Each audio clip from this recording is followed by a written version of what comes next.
పేదరికం ఆశల పల్లకి. అది జమచల్లి అనే ఒక చిన్న గ్రామం. ఆ గ్రామంలో శంకరయ్య, పార్వతమ్మ దంపతులు నివసిస్తున్నారు. వాళ్ళకి ఇద్దరు పిల్లలు, సితార, సురేష్. సితారకు పెళ్లి వయసు వచ్చిందని వాళ్ళు పెళ్లి సంబంధాలు చూడడం మొదలుపెట్టారు. అయితే ఆ రోజు ఇల్లంతా హడావుడిగా ఉంది. ఎందుకంటే సితారకి పెళ్లి చూపులని తమ్ముడు సురేష్ తోరణాలు కట్టి స్వీట్లు సిద్ధం చేసి కుర్చీలన్నీ బయట వేసి ఉంచుతాడు. ఇల్లంతా చాలా అందంగా సిద్ధంగా ఉంటుంది. ఇదిలా ఉండగా సితారకి చెల్లెలు వరుసయ్యే ఆరావళి ఆమెని సిద్ధం చేస్తూ సితారతో ఇలా అంటుంది. అక్క, అసలు ఈ పట్టు చీరలో నువ్వు దేవతలా ఉన్నావు తెలుసా? బావగారు నిన్ను చూడగానే ఫిదా అయిపోవడం ఖాయం. చిన్నగా నవ్వుతూ కంగారుగా, చాలే ఆపు, ఇంకా వాళ్ళు రానేలేదు, అప్పుడే బావగారు అంటున్నావా? నాకేమో గుండె దడగా ఉంది ఆరావళి. అందుకే కదా నేనున్నది, నువ్వు ప్రశాంతంగా ఉండు.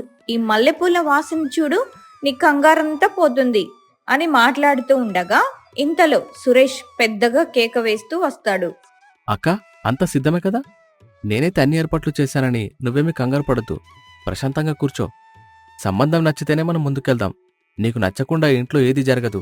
సితార నవ్వుతూ, నువ్వున్నావు కదా, నాకు అదే ధైర్యం. అమ్మా నాన్నకి ధైర్యం చెప్పు, వాళ్ళు కంగారు పడుతున్నారు అని చెప్పడంతో నేను చూసుకుంటానక్క అని అంటాడు. ఇంతలో కారు వచ్చిన శబ్దం రావడంతో, అరే కారు వచ్చినట్టుంది, వెళ్ళి వాళ్ళని ఆ లోపలికి ఆహ్వానించు అని అనడంతో సరే అక్క అంటూ అతను బయటికి వస్తాడు. ఎదురుగా రాఘవయ్య, శ్రీను, శకుంతల కుటుంబం ఉంటుంది. వాళ్ళని చూసి సురేష్ మనసులో ఇలా అనుకుంటాడు. వామ్మో, వీళ్ళు వేసుకున్న నగలు, కారు చూస్తుంటే చాలా పెద్దవాళ్లలా ఉన్నారే. మా అక్క అదృష్టవంతురాలు, ఇక తను మహారాణిలా ఉంటుంది అని సురేష్ అనుకుంటూ ఉండగా ఇంతలో సురేష్ తల్లిదండ్రులు కూడా అక్కడికి వచ్చి వాళ్ళని సగర్వంగా లోపలికి ఆహ్వానిస్తారు. వాళ్ళు లోపలికి వెళ్లి కూర్చుంటారు. ఇదిలా ఉండగా ఆరావళి వాళ్ళున్న గదిలో కిటికీ నుంచి ఒక కాగితం కింద పడుతుంది. దానిని చూసిన సితార కంగారుగా దాన్ని తెరిచి చూస్తుంది. దాంట్లో ఇలా రాసుంటుంది. మీకు వచ్చిన సంబంధం అస్సలు మంచిది కాదు. వాళ్లను నమ్మకండి. వాళ్ళు డబ్బున్న వాళ్ళు అని మిమ్మల్ని మోసం చేస్తున్నారు. వాళ్ళు పేదవాళ్ళు. మీ ఆస్తుల కోసమే ఈ నాటకం ఆడుతున్నారు. మీరు జాగ్రత్తగా ఉండండి అని చెప్పడంతో సితారకు కంగారు కలిగి వెంటనే ఆ ఉత్తరాన్ని ఆరావళికి చూపిస్తూ, ఆరావళి, ఇది చూడు, ఎవరో ఉత్తరం విసిరారు. శ్రీను వాళ్ళకి రూపాయి లేదంట, అంతా మోసమేనట, మన ఆస్తుల కోసమే వస్తున్నారని రాసి ఉంది.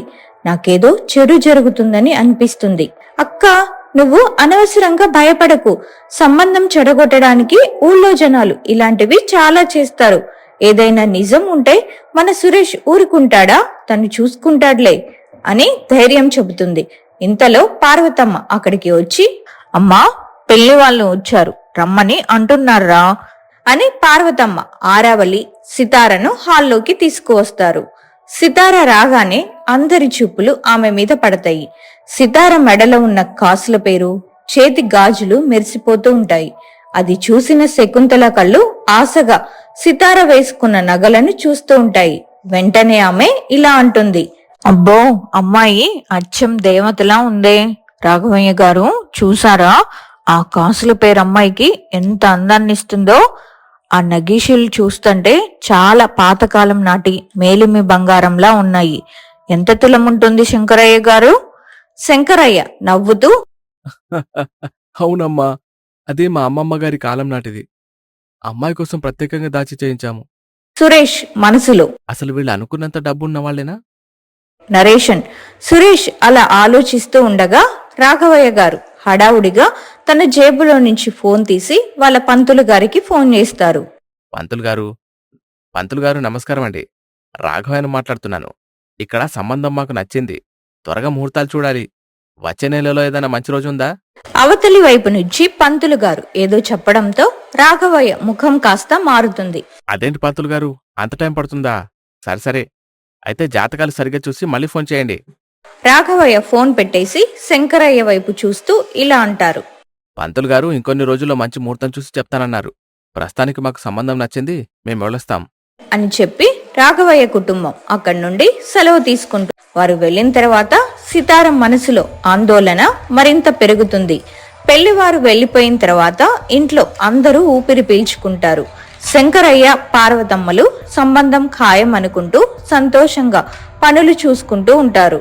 కానీ లోపల సితార, ఆరావళి మాత్రం ఆ ఉత్తరం గురించి తీవ్రమైన ఆందోళనలో ఉంటారు. ఆరావళి ధైర్యం చేసి ఆ ఉత్తరాన్ని సురేష్ కి చూపించాలని నిర్ణయించుకుంటుంది. ఎవరికీ తెలియకుండా సురేష్ ని ఇంటి వెనక వైపు పిలుస్తుంది. అన్నయ్య, ఒక్క నిమిషం ఇటొస్తావా? నీకు ఒక ముఖ్యమైన విషయం చూపించాలి. ఏమైందా రావాలి? అంత కంగారుగా ఉన్నావు? అక్కకి ఏమైనా ఇబ్బందా? ఆరావళి అటు ఇటు చూసి ఎవరూ లేరని నిర్ధారించుకొని తన దగ్గర ఉన్న ఆ కాగితాన్ని సురేష్ చేతిలో పెడుతుంది. అన్నయ్య, ఇది చూడు. పెళ్లి చూపుల హడావుడిలో ఉన్నప్పుడు ఎవరో కిటికీలో నుంచి ఈ ఉత్తరం విసిరారు. ఇందులో ఉన్న విషయాలు చూస్తుంటే నాకు చాలా భయమేస్తుంది. ఇది నిజమే అయితే అక్క జీవితం ఏమైపోతుందో అని భయమేసి పెద్దమ్మకి గాని పెద్దనాన్నకి గాని ఇది చూపించలేదు. సురేష్ ఆ ఉత్తరాన్ని అందుకొని గబగబా చదువుతాడు. అందులో రాసి ఉన్న ప్రతి అక్షరం అతనికి షాక్ ఇస్తుంది. కాసేపు మౌనంగా ఆలోచించి సీరియస్ గా ఇలా అంటాడు. సరే అయితే నువ్వు కరెక్ట్ పని చేసావా రావాలి? నాకు కూడా వాళ్ళు మాట్లాడుతున్న తీరు చూస్తుంటే అనుమానం కలిగింది. పెళ్లి కూతురు గురించి కాకుండా కేవలం ఆస్తుల గురించి ఆరా తీస్తున్నారు. మరి ఇప్పుడు ఏం చేద్దామన్నయ్యా? పెద్దమ్మ వాళ్ళకి చెప్పేద్దామా? వద్దు, ఇప్పుడు చెప్తే వాళ్ళు అనవసరంగా కంగారు పడతారు. అసలు వాళ్ళ గురించి పూర్తి వివరణ తెలుసుకున్న తర్వాతే ఏం చేయాలో నిర్ణయించుకుందాం. అంతవరకు ఈ విషయం ఎవరికి తెలియనివ్వకు. ముఖ్యంగా నాన్నకి తెలిస్తే ఊరుకోరు. అక్కని కూడా ఎవరికి ఏమీ చెప్పొద్దని చెప్పు. నేనంతా చూసుకుంటాను. సురేష్ మాటలతో ఆరావళికి కాస్త ధైర్యం వస్తుంది. సురేష్ ఆ ఉత్తరాన్ని తన జేబులో పెట్టుకొని రాఘవయ్య కుటుంబం అసలు రంగేంటో తెలుసుకోవాలని గట్టిగా నిశ్చయించుకుంటాడు. ఆ రోజు గడిచిపోతుంది. మరుసటి రోజు ఉదయం సురేష్ ఆరావళిని తీసుకొని రాఘవయ్య గారికి ఊరికి వెళ్లి అసలు నిజాన్ని తెలుసుకోవాలని నిర్ణయించుకుంటాడు. ఎవరికి అనుమానం రాకుండా ఇంట్లో ఇలా చెప్తాడు. అమ్మా, నేను అరావలి కలిసి పక్కూరు వరకు వెళ్ళొస్తాం. అక్క పెళ్లి కోసం కొన్ని పట్టు చీరలు, బట్టలు చూసి వద్దామని అనుకుంటున్నాం. ఈ ఎండలో అక్క బయటకు రావడం ఎందుకులే అని నేనే అరావలిని తీసుకెళ్తున్నాను. సరే నాయనా, జాగ్రత్తగా వెళ్ళిరండి.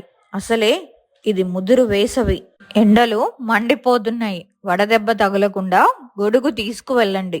పనులు చూసుకొని త్వరగా వచ్చేయండి. తల్లి దగ్గర అనుమతి తీసుకొని సురేష్ మరియు ఆరవల్లి ఆ పక్క గ్రామానికి చేరుకుంటారు. రాఘవయ్య కుటుంబం గురించి ఆరా తీస్తూ ఆ ఊరిలో అందరికీ, అయ్యా, నా పేరు సురేష్. పక్క ఊరి శంకరయ్య గారి అబ్బాయిని. రాఘవయ్య గారి అబ్బాయి శ్రీనితో మా అక్క సంబంధం మాట్లాడుతున్నాం. కానీ ఎవరో మాకు ఒక ఉత్తరం పంపారు. వాళ్ళకసలు ఆస్తి లేదని, మమ్మల్ని మోసం చేస్తున్నారని అందులో ఉంది. అందుకే నిజ నిజాలు తెలుసుకుందామని మీ దగ్గరకొచ్చాము.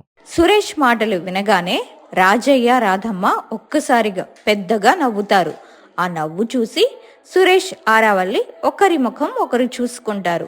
ఎవరో మీకు అబద్ధం చెప్పారని బాబు.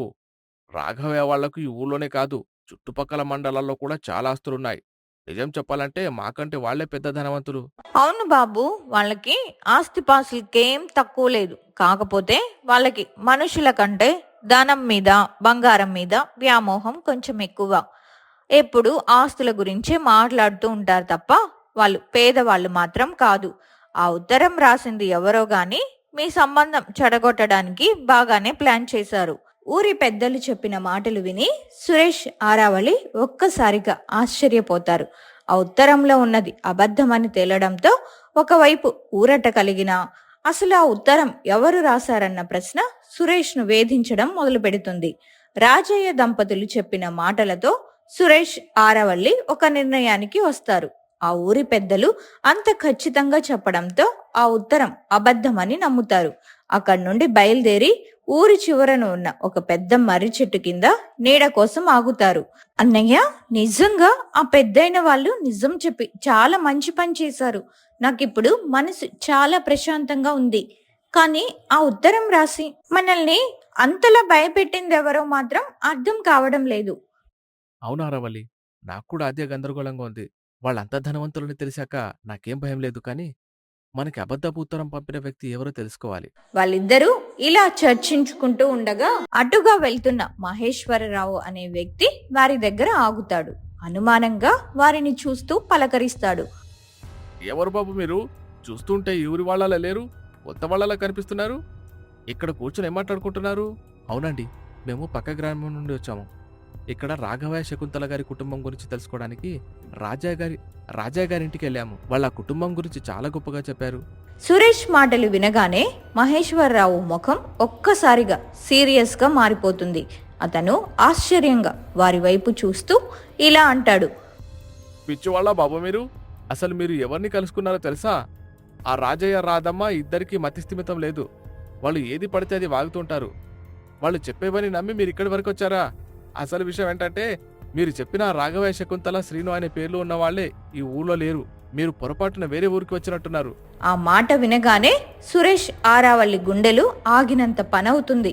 ఒకరు చెప్పింది నిజమని నమ్మేలోపే మరొకరు అసలు ఆ వ్యక్తులే లేరని చెప్పడంతో వారికి ఏం చేయాలో పాలుపోదు. చుట్టూ ఉన్న గాలి కూడా ఒక్కసారిగా నిశ్శబ్దమైపోయినట్టు అనిపిస్తుంది. ఆరావళి వణుకుతున్న గొంతుతో, అన్నయ్య ఏంటిది? అసలు ఏం జరుగుతుంది? ఒకరు ధనవంతులు అంటున్నారు, మరొకరు అసలు ఆ మనుషులే లేరంటున్నారు. మన ఇంటికి వచ్చి పెళ్లి చూపులు చేసుకున్నది ఎవరు మరి? నాకేం అర్థం కావడం లేదు అరవలి. ఇక్కడ ఉండటం కంటే ముందు ఇంటికి వెళ్ళడం మంచిది. పద, త్వరగా వెళ్దాం.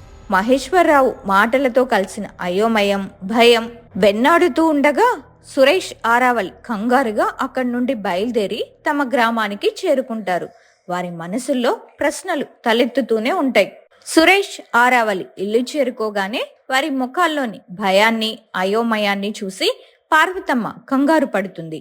చేతిలో బట్టల సంచులు లేకపోవడం చూసి ఆశ్చర్యపోతూ వారి దగ్గరికి వస్తుంది. ఆరావళి ఏదో చెప్పబోతూ ఉండగా పార్వతమ్మే మాట అందుకుంటుంది. ఏంట్రా ఇద్దరూ ఇలా బిక్క ముఖాలు వేసుకొని వచ్చారు? బట్టలు తీసుకురావడానికి వెళ్ళిన వాళ్ళు ఖాళీ చేతులతో వచ్చారేంటి? సరేలే, అది పక్కన పెట్టండి. ఇదిగో మీ కాబోయే బావగారు శ్రీను ఈ స్వీట్ బాక్స్ పంపించారు. వాళ్ళ ఊర్లో ఇది చాలా స్పెషల్ అంట. నేను వెళ్ళి అందరికీ ఇస్తాను. మీరు కూడా తినండి. మీ నాన్నగారికి మాత్రం ఇవ్వకండి, ఆయనకు షుగర్ అసలే ఎక్కువ. అమ్మ ఇచ్చిన ఆ స్వీట్ బాక్స్ను సురేష్ చేతిలోకి తీసుకుంటాడు. దాని మీద ఉన్న అడ్రస్ను చూడగానే అతని కళ్ళు ఒక్కసారిగా పెద్దవవుతాయి. ఆ బాక్స్ మీద రామలపూడి అని రాసి ఉంది, కానీ వాళ్ళు వెళ్ళొచ్చింది రామాపుడి. కేవలం ఆ ఒక్క అక్షరం తేడాతో వాళ్ళు వేరే ఊరికి వెళ్లారని అప్పుడే అర్థమవుతుంది. సురేష్ ఆరావల్లి ఒకరి ముఖం ఒకరు చూసుకుంటారు. అందరికీ స్వీట్లు పంచిన తర్వాత ఎవరికి అనుమానం రాకుండా సితార గదిలోకి వెళ్లి తలుపు వేసుకుంటారు. అక్క, అసలు విషయం అర్థమైంది. మేం వెళ్లాల్సింది రామాలపుడి, అయితే పొరపాటున రామాపుడికి వెళ్ళాము. ఆ ఊరి పేర్లు ఒకేలా ఉండడంతో మాకు బుర్ర పనిచేయలేదు. అక్కడ రాజయ్య రాధమ్మ చెప్పిన మాటలకి, ఆ మహేశ్వరరావు చెప్పిన మాటలకి మాకు పిచ్చెక్కిపోయింది. అవునక్క, ఆ ఊర్లో ఈ పేరున్న వాళ్లే లేరని అతను చెప్పేసరికి మా ప్రాణాలు పోయినంత పనయ్యింది. ఇప్పుడే స్వీట్ బాక్స్ మీద అడ్రస్ చూశాక కానీ మాకు క్లారిటీ రాలేదు. సితార భయంగా, ఏమోరా సురేష్, నాకింకా భయంగానే ఉంది. ఆ ఉత్తరం చూసినప్పటి నుండి మనసు అస్సలు బాలేదు. సరే, రేపు ఎలాగైనా మీరు ఆ సరైన గ్రామానికి రామలపూడి వెళ్ళి విచారించండి. అది నిజమా కాదా తెలుసుకుంటేనే కానీ నేను ప్రశాంతంగా ఉండలేను. సరే అక్క, నువ్వు కంగారు పడకు. రేపు ఎలాగైనా రామలపూడికి వెళ్ళి పూర్తి వివరాలు కనుక్కుంటాను. అప్పటిదాకా నువ్వు ధైర్యంగా ఉండు. అలా ఆ ఆందోళనకరమైన రోజు గడిచిపోతుంది. మరుసటి రోజు ఉదయాన్నే సురేష్ ఆరావల్లి కలిసి నిజమైన అడ్రస్ వెతుకుతూ రామలపూడి గ్రామానికి బయలుదేరుతారు.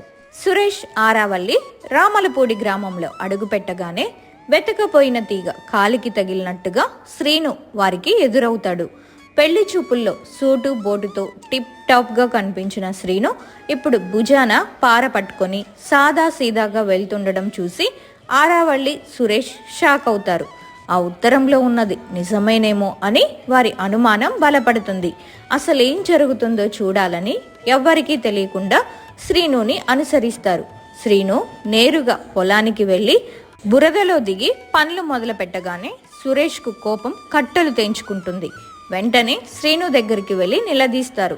శ్రీను ఆశ్చర్యంగా, అరే బావమార్తి, మరదలు గారు, మీరిద్దరు భలేగా వచ్చారే. ఒక్క నిమిషం ఆగండి, ఈ పని ముగించేసి అందరం కలిసి మా ఇంటికి వెళ్దాం. సురేష్ కోపంగా, దయచేసి ఆ వరుసలు కలపకండి శ్రీను గారు. మీ నాటకమంతా మాకు అర్థమైపోయింది. ఉద్యోగం చేస్తున్నానని మాకు అబద్ధం చెప్పారు. తీరా చూస్తే ఇక్కడ ఇలా ఉన్నారు. ఒక్క రూపాయి కూడా లేకపోయినా మా ఆస్తుల మీద కన్నేసి మమ్మల్ని మోసం చేయాలని చూస్తున్నారు కదా. ఏంటి సురేష్, నువ్వేం మాట్లాడుతున్నావో నాకు అసలు అర్థం కావట్లేదు. మాకు అన్నీ బాగానే అర్థమవుతున్నాయి. ఆ ఉత్తరంలో రాసింది అక్షరాల నిజం అని మాకిప్పుడే తెలిసింది అని ఆ ఉత్తరం గురించి చెబుతారు. దానిని విని అతను నవ్వుతూ, ఓహో ఇదే విషయం, సరే మీ అనుమానాలని ఇప్పుడే తీరుస్తాను రండి. శ్రీను వారిని తన ఇంటికి తీసుకువెళ్తాడు. అక్కడ ఒక రాజభవనం లాంటి పెద్ద బంగ్లాను చూసి సురేష్, ఆరావళి నోళ్లు వెళ్ళబెడతారు. అది అద్దిల్లేమో అని అనుమానంతో ఉండగా శ్రీను అక్కడ పనిచేసే ఒక వ్యక్తిని పిలుస్తాడు. ఏరా వీరయ్య, ఒకసారి ఇట్రా. అసలు ఈ ఇల్లెవరిది? వీళ్ళకి కొంచెం చెప్పు. ఏడుబాబు గారు అలా అడుగుతున్నారు? ఈ ఇల్లు, చుట్టుపక్కల ఉన్న ఆ పొలాలు అన్నీ మీవే కదా, కొత్తగా అడుగుతున్నారేంటి? లోపలి వాతావరణం చూశాక వారికి కొంత నమ్మకం కలిగిన సురేష్ తన అసలు ప్రశ్న అడుగుతాడు. సరే శ్రీను గారు, ఇదంతా బానే ఉంది, కానీ మరి ఇంత ఆస్తి ఉండి సాఫ్ట్వేర్ ఉద్యోగం చేస్తున్నానని చెప్పి పొలంలో పార పట్టుకుని పనులు చేయడం ఏంటి? సురేష్, నేను సాఫ్ట్వేర్ ఇంజనీర్ అన్నది నిజం. నాకు వర్క్ ఫ్రమ్ హోమ్ ఉంది కాబట్టి ఇంట్లో ఉండే పని చేసుకుంటున్నాను. కానీ నాకు నేల తల్లి అంటే గౌరవం, పొలం పనులంటే ఇష్టం. అందుకే సొంతంగా నా పొలాన్ని నేనే సాగు చేసుకుంటాను. ఇందులో తప్పేముంది?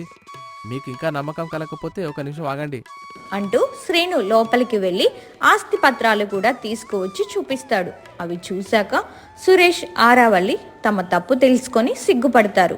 బావగారు, నిజంగా మేము చాలా తప్పుగా అర్థం చేసుకున్నాము. ఇక్కడ వచ్చేందుకు చాలా మంచిదైంది. మీ వ్యక్తిత్వం చూస్తుంటే చాలా సంతోషంగా ఉంది. అన్నట్టు మామయ్య అత్తగారు ఎక్కడ? మాకు ప్రత్యేకంగా స్వీట్ దుకాణాలు ఉన్నాయి సురేష్, వాళ్ళక్కడ పనులు చేసుకుంటున్నారు. నిన్న మీకు పంపిన స్వీట్స్ బాక్స్ కూడా మా సొంత షాప్లోనే స్పెషల్గా చేయించినవే. అన్ని తెలుసుకున్న తర్వాత సురేష్, ఆరావళి సంతోషంగా ఇంటికి తిరుగు ప్రయాణం అవుతారు. ఇంటికి వెళ్ళాక సితారకు జరిగిందంతా వివరిస్తారు. ఆ మాటలు విని సితార ప్రాణం లేచి వచ్చినట్టుగా సంతోషిస్తుంది. కానీ సురేష్ మనసులో మాత్రం ఒక ప్రశ్న మిగిలిపోతుంది. బావగారు, అంత మంచివారైతే మరి ఆ ఉత్తరం రాసింది ఎవరు? ఎందుకు మనల్ని అంతలా భయపెట్టాలని చూశారు? అందరి ముఖాల్లో సంతోషమున్నా ఆ అజ్ఞాత ఉత్తరం వెనుక ఉన్న వ్యక్తి ఎవరనేది మాత్రం ఒక మిస్టరీగా మిగిలిపోతుంది. ఆ రోజు గడిచిపోతుంది. ఆ మరుసటి రోజు ఉదయం సితార తన గదిలో కూర్చోనుండగా ఆరావళి, సురేష్ అక్కడికి వస్తారు. అక్క, ఇంక నేను ఇంటికి బయలుదేరుతాను. ఇక్కడికొచ్చి 3 రోజులు అవుతుంది కదా. ఇంటి దగ్గర వాళ్ళు కంగారు పడతారు. ఇక నేను వెళ్ళొస్తాను. సరే ఆరావళి, జాగ్రత్తగా వెళ్ళు. అప్పుడప్పుడు వస్తూ ఉండు. ఒక ఊర్లో ఉంటున్నా ఎప్పుడూ రావు, పిలిస్తే గాని రావు. నా పెళ్ళయ్యేంత వరకు కూడా ఇక్కడికి వస్తా పోతూ ఉండు, రోజూ రా అని అంటుంది. అందుకు ఆరావళి సరే అక్క, అలాగే అని అంటుంది. సురేష్కి అలాగే ఇంట్లో వాళ్ళ పెద్దమ్మ, పెద్దనాన్నకి చెప్పి అక్కడి నుంచి ఇంటికి బయలుదేరుతుంది. ఆరావళి ఇంటికి వెళ్లే సమయానికి వాళ్ళ తల్లిదండ్రులు ఇద్దరూ ఏదో మాట్లాడుకుంటూ ఉంటారు. ఆమె చాటుగా నిలబడి వింటుంది. ఏంటండి, ఆ ఇంట్లో మీరు ఉత్తరం వేశారు? అంతా బానే ఉంది, కానీ ఆ పెళ్లి ఆగిపోతుందనుకుంటే వాళ్ళ ఇంట్లో ఎలాంటి చప్పుడు లేదేంటి? నేను కూడా అదే ఆలోచిస్తున్నాను. ఈ అరావలేమో ఈ విషయం తెలియక వాళ్ళ కోసం పాకులాడుతోంది. ఈ సంబంధం చెడగొట్టి ఏదో రకంగా మన అమ్మాయిని ఆ ఇంటి కోడలు చేద్దామనుకుంటే ఈ తిక్కలు ఇలా చేస్తోంది. ఆరావళి మనసులో, అయ్యో వీళ్ళిద్దరూ ఇలాంటి పని చేస్తున్నారా? ఛీ, నా తల్లిదండ్రులు ఇలాంటి వాళ్ళ. సితారా అక్క ఎంత మంచిది. ఇప్పుడు సురేష్ అన్నయ్యకి ఈ విషయం చెప్పాలి అనుకొని అక్కడి నుంచి వెళ్ళబోతూ ఉండగా అప్పుడే తల్లిదండ్రులు ఆమెని గమనిస్తారు. అమ్మాయి అరావలి, ఎక్కడికి వెళ్తున్నావు? ఇప్పుడే కదా వచ్చావు, అప్పుడే వెళ్ళి వెనక్కి తిరిగి వెళ్ళిపోతున్నావేంది? వస్తున్నాను నాన్న. ఏదో ఆలోచిస్తూ మళ్ళీ వెళ్దాం అనుకున్నాను. సరేలేండి, వస్తున్నాను అని తండ్రితో చెప్పి ఇంట్లోపలికి వెళ్తుంది. తను ఇంటి లోపలికి వెళ్లిన వెంటనే అమాంతం ఆమెని గదిలోకి నెట్టి తలుపు వేస్తారు తల్లిదండ్రులు. నువ్వు మా మాటలు విన్నావని మాకు అర్థమైంది. ఇక ఈ ఇల్లు కదిలేదే లేదు. ఆ సంబంధం పూర్తిగా తెగదంపులైపోవాలి. ఆ తర్వాత నిన్నిచ్చి వాళ్ళకి పెళ్లి చేస్తాం. నువ్వు మహారాణిలా బతకొచ్చు. ఆరావళి ఏడుస్తూ, తప్పమ్మా, అలా చెయ్యదు. అక్కని పెళ్లి చేసుకోనివ్వండి. ఆ కుటుంబం చాలా మంచిది. నా మాట వినండి. ఆ కుటుంబం మంచిది కాబట్టే నిన్ను ఆ ఇంటికి కోడలు చేద్దామని అనుకుంటున్నాము. మట్టి బుర్ర దానిలో ఆలోచించకు, మా మాట విను. గది బయట నిలబడి గురవయ్య రాధమ్మలు తమ పంతాన్ని బలంగా చెప్తుంటే లోపల ఆరావళి నిస్సహాయంగా ఏడుస్తూ ఉంటుంది. కానీ ఆమె మనసులో మాత్రం ఎలాగైనా అక్కడి నుండి తప్పించుకొని సురేష్కు ఈ కుట్ర గురించి చెప్పాలనే పట్టుదల పెరుగుతుంది. ఆ రాత్రి గదిలో బందీగా ఉన్న ఆరావళి దగ్గరికి తల్లి రాధమ్మ భోజనం పట్టుకొని వెళ్తుంది. ఆరావళి ఎలాగైనా తన తల్లి మనసు మార్చాలని, చూడమ్మా, మీరు అనుకున్నట్టు ఏమీ జరగదు, ఎందుకంటే నిజ నిజాలేంటో మాకు తెలిసిపోయాయి, సురేష్ అన్నయ్యకి కూడా అన్నీ తెలిసిపోయాయి. ఇప్పుడు మీరు ఏం చేయలేరు. శ్రీను బావకి సితార అక్కకి పెళ్లి చేయడం తప్ప మీరేం చేయలేరు. దయచేసి మమ్మల్ని వదిలేయండి. రాధమ్మ నవ్వుతూ, ఓహో, ఇక్కడ దాకా వచ్చిందా? ఇవన్నీ మాకు తెలీదు. ఇప్పుడు చెప్పావు కదా, ఇక మేము కొత్త నాటకం ఆడతాం. ఇదిగో ఈ భోజనం తిని నోరు మూసుకొని పడుకో. మరుసటి రోజు ఉదయం సురేష్ కంట మరో అజ్ఞాత ఉత్తరం పడుతుంది. అది ఆరావళి తల్లిదండ్రులు ఆడిన కొత్త నాటకం. స్త్రీను ఆస్తుల గురించి కాకుండా అతని ప్రవర్తన గురించి ఆ ఉత్తరంలో భయంకరమైన విషయాలు రాసి ఉంటాయి. అది చదివిన సురేష్ మనసులో ఉత్తరం చదువుతూ, అతని ఆస్తుల కాగితాలన్నీ వట్టి అబద్ధాలట. అవి పక్కన పెట్టినా శ్రీను మనిషి అస్సలు మంచివాడు కాదట. అతనికి పిచ్చుందని, కోపం వస్తే పిచ్చివాళ్లా ప్రవర్తిస్తూ అందర్నీ విచ్చలవిడిగా కొడతాడని రాశాడు. ఇలాంటి వ్యక్తికి చిన్న అక్కగొంతు కోయొద్దని ఉందేంటి? అసలెవరి ఉత్తరాలు రాస్తున్నారు? ఎందుకు రాస్తున్నారు? నిజంగా పెళ్లి చెడగొట్టాలని చూస్తున్నారా, లేక నిజమా? ఏం అర్థం కావడం లేదు. అసలు నిజాన్ని ఎలా తెలుసుకోవాలి? బాధగా అయోమయంగా సురేష్ను ఉత్తరాల రూపంలో అనుమానాలు వేధిస్తుంటే ఇటు శ్రీను ఇంటికి కూడా ఒక అజ్ఞాత ఉత్తరం చేరుతుంది. అందులో సితార ప్రవర్తన గురించి చాలా నీచంగా రాసుంటుంది.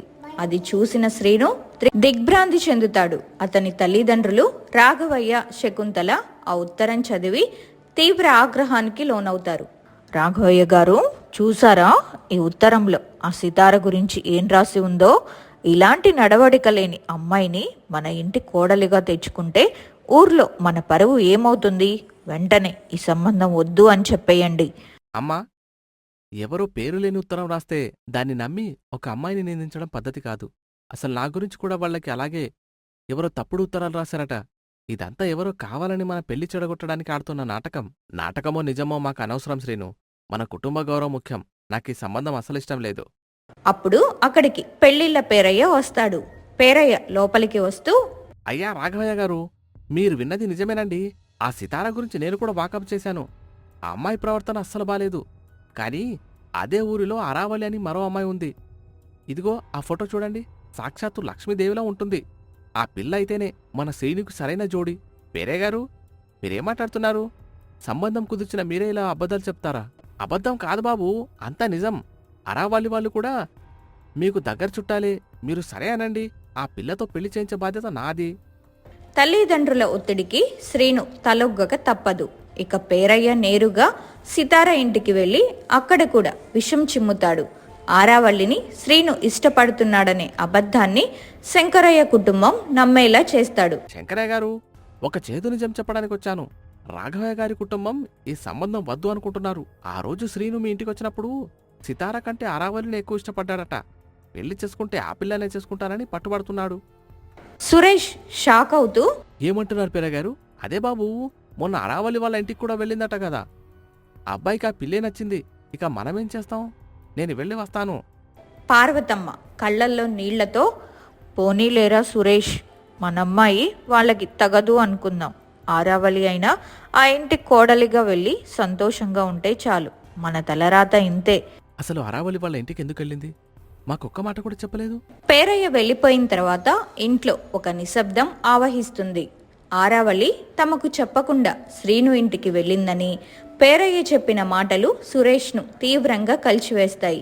ఇక ఏమాత్రం దాచకూడదని నిర్ణయించుకున్న సురేష్ తన తల్లిదండ్రుల దగ్గరకు వెళ్లి అసలు నిజాన్ని బయటపెడతాడు. నానా, పేరయ్య గారు చెప్పింది నిజం కాదు. అరావళి ఒక్కటే ఆ ఇంటికి వెళ్ళలేదు. నేను కూడా తనతో పాటే వెళ్ళాను. నిజానికి మేమిద్దరం కలిసే ఆ ఊరికెళ్ళాం. శంకరయ్య ఆశ్చర్యంగా, ఏంటి సురేష్, నువ్వు కూడా వెళ్ళావా? అసలు మాకు చెప్పకుండా అంత దూరం ఎందుకు వెళ్లాల్సి వచ్చింది? ఏం చెప్పమంటారు నాన్న? ఆ రోజు పెళ్లి చూపులు జరుగుతున్నప్పుడు ఎవరో ఒక అజ్ఞాత ఉత్తరం విసిరారు. అందులో శ్రీనుబావ మోసగాడని, ఆస్తుల కోసమే వస్తున్నాడని ఉంది. అది చూసి అరావళి నేను కంగారుపడి వాళ్ళ ఊరికి వెళ్లి విచారించాం. కానక్కడ తెలిసిందేంటంటే బావగారు చాలా గొప్ప వ్యక్తి అని, వాళ్ళు చాలా ధనవంతులని. మరిప్పుడు ఇదంతా ఏంటి బాబు? ఒకవైపు ఆ అబ్బాయికి ఆరావళి నచ్చిందని పేరయ్య చెప్తున్నాడు. మరోవైపు నువ్వేమో బావ మంచివాడు అంటున్నావు. మాకు ఏమీ అర్థం కావడం లేదు. అదే నాన్నా, అదే నాన్నా నాకు అర్థం కావడం లేదు. మేం వెళ్ళినప్పుడు బావగారు మమ్మల్ని ఎంతో ఆప్యాయంగా పలకరించారు. కానిప్పుడు సడన్గా మన సంబంధం వద్దు అనడం, అరావళి కావాలని కోరుకోవడం వెనుక ఏదో పెద్ద కుట్ర జరుగుతోంది. ఇక వదిలే బాబు, లోకం పోకుడే అంతా. ఆ అబ్బాయి మనసులో ఆ అమ్మాయి నచ్చినట్టుంది. అందుకే మనల్ని కాదనుకున్నారు. మన అమ్మాయి తలరాత ఇంతే అని సరిపెట్టుకుందాం. అటు ఆరావళి ఇంట్లో కుట్రదారులు తమ విజయాన్ని జరుపుకుంటున్నారు. పెళ్లి సంబంధం చెడగొట్టిన పేరయ్య ఆరావళి తల్లిదండ్రులైన గురవయ్య రాధమ్మల దగ్గరకు వచ్చి తన వాటా కోసం ఆశిస్తాడు. చూసారా గురువయ్య గారు, నేను చెప్పినట్టుగానే అటు శ్రీను కుటుంబానికి సీతార మీద ఆశయం కలిగేలా చేశాను. ఇటు శంకర కుటుంబానికి శ్రీను మీద అనుమానం వచ్చేలా చేశాను. నా నాటకం పక్కాగా పారింది. అంతా బాగానే ఉంది కానీ, ఇంత పెద్ద కుట్ర చేసినందుకు నాకివ్వాల్సిన బహుమానం సంగతేంటి? నా కష్టానికి తగిన ప్రతిఫలం దక్కాల్సిందే కదా! చాలా మంచి పని చేసావు పేరయ్య.